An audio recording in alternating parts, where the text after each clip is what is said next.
had a bad day, and was sharing that with with my emergency contact, Yes. and she said, "Well, why don't you quit?" She goes, "I got you," Wow.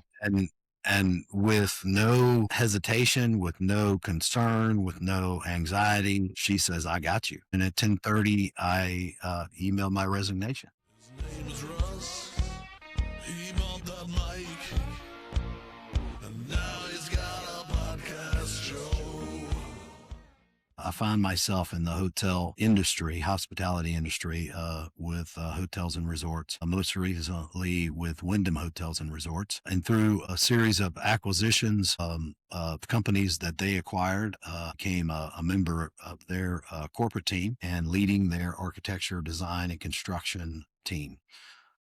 And life at the top is good. And I've always wanted to do my own thing, but didn't have the guts to do it. And I was happy suckling the corporate teat. And it's a really nice thing to do. I had weekends free, surely worked plenty of hours or more during the week and weekends, but life was good.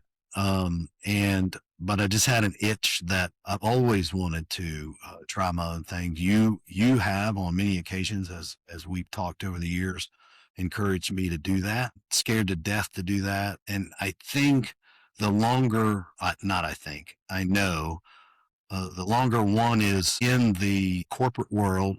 And it doesn't have to be corporate. The longer that you are getting a paycheck every 2 weeks, direct deposit into your checking account, the harder it is to do your own thing. I have a son that is starting out in his career, and I would love for him to start out as an entrepreneur and a business owner more than going and trying to work his way up in a company.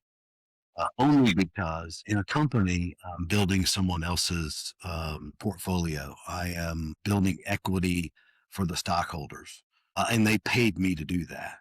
So I don't want to say that's a negative thing, but if I choose to do my own business, then I'm building equity for myself and my family, of which I didn't do outside of a paycheck. A lot of changes in my life. Let me know how much you want to go into that in the last really 18 months. We're going to get into that too. Yeah, but there were changes in the corporate leadership at my company, including my direct boss. I went to work for a new person. And really, very honestly, I had lost the passion for my job. And it really wasn't fair to the company or the shareholders that I stood on the bench. I love that point. Y'all are listening to this, right? To what David just said. And So one what'd day, you do? So what'd you do differently? One day, go ahead. I'm sorry. what did I do differently to create What- value, or what did I do to change? What change did you make to get out of that situation? So one day I had a bad day, and was sharing that with my emergency contact. Yes. And she said, "Well, why don't you quit?" And I go, "Well, first of all, I don't have a job. And second of all, I don't have a job. And third of all, I don't have a job." And she goes, "I got you." Wow. And with no hesitation, with no concern, with no anxiety, she says, "I got you." Yes. And we can talk more about her and her influence in my life. We will. Yeah. But that was probably 4 or 5 o'clock in the afternoon, and at 10:30, I emailed my resignation. Wow. So that was a turning point. Is I've got you. It's going to be okay. And sometimes we all need to hear. I mean, that's empathy in its purest form. Is it's going to be okay. Yeah. From your emergency contact. From my emergency contact. Yeah. So, just really quick, I really don't like in personal relationships the title of partner. It's too Right. businessy to me. Girlfriend and Right. boyfriend is too high school. And Right. so I struggled with the title of which to call her. I recently went in for some surgery, was filling Yes. out the form, and it said, "Who is your emergency contact?" And I I told her love that. that. And I said to her, "Hey, by the way, I've got your title." And she said, "What is that?" And I said, "You're my emergency contact." And she says, "Well, that pretty much sums it up." And I love that. So tell me about your new career, and then we're going to go talk about backstory and all that. Sure. 26 to 30 years ago, who's counting? Again, I was in the hospitality industry on the engineering, design and construction side, and hired a company to perform some hotel reflooring. Just we were swapping out guest room carpet. Okay.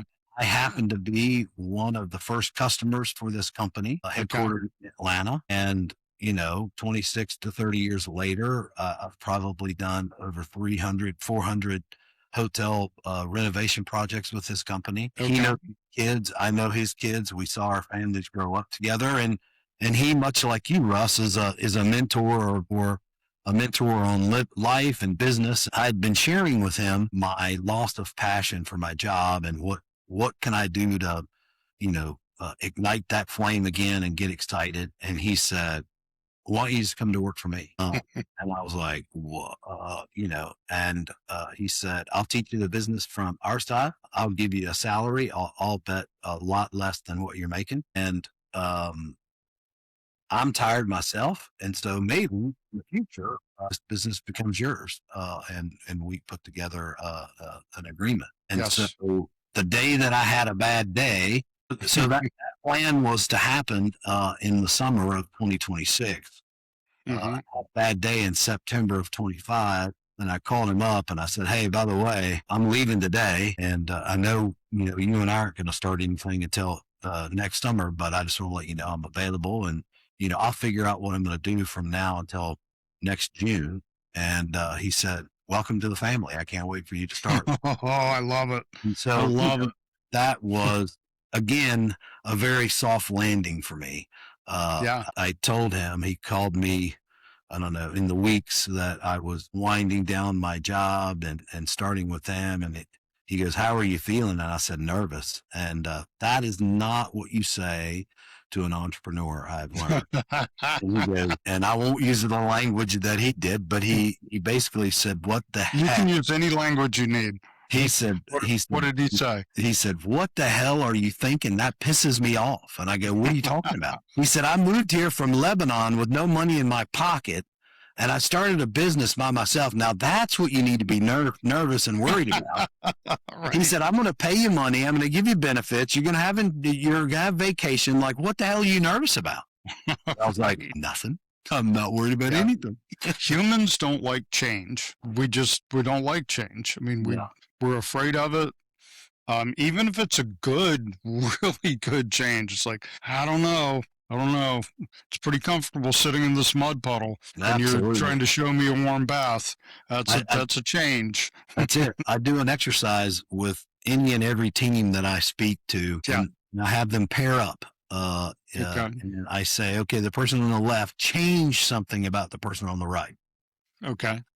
They change something. Then the person on the right changed something about the person on the left. Okay, so they take the watch off, they take a pen off, they take the jacket off, the glasses off, whatever, right? And hands down, I've done this hundreds of times with many, many, many people. And every time, that's the only instruction I give. And every time we then go through the room, what did you change about your partner? Well, I took their glasses off, or I took their pen, or I took their wedding ring, or I took, right? And so it proves that change means, what am I losing? No one ever adds a watch. No one ever adds a jacket. No one ever takes their necklace off and hands it to the next person. See, that's change too. Oh, wow. So, the human nature is, when we hear the word change, that means, what am I losing? And I don't like it. So I hear you. Yeah, y'all keep listening or watching, because that is gold. And I've never heard that before. And can I steal that for a mastermind?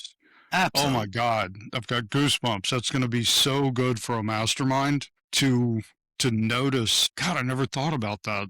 That you always assume you're losing something in change. And that's as all I said, the instruction you say is, I want you to change something about your partner. Yeah. Huh. Cool. I love it. Automatically do it. And if you find someone in when you do this, if you find someone that adds, that's a special person right there. Yeah, I would think that was. Did you see some of those? I may have had 3 people in 100 times that I did it. 3 people, and usually, you'll have a group size of, 20 to 50 people.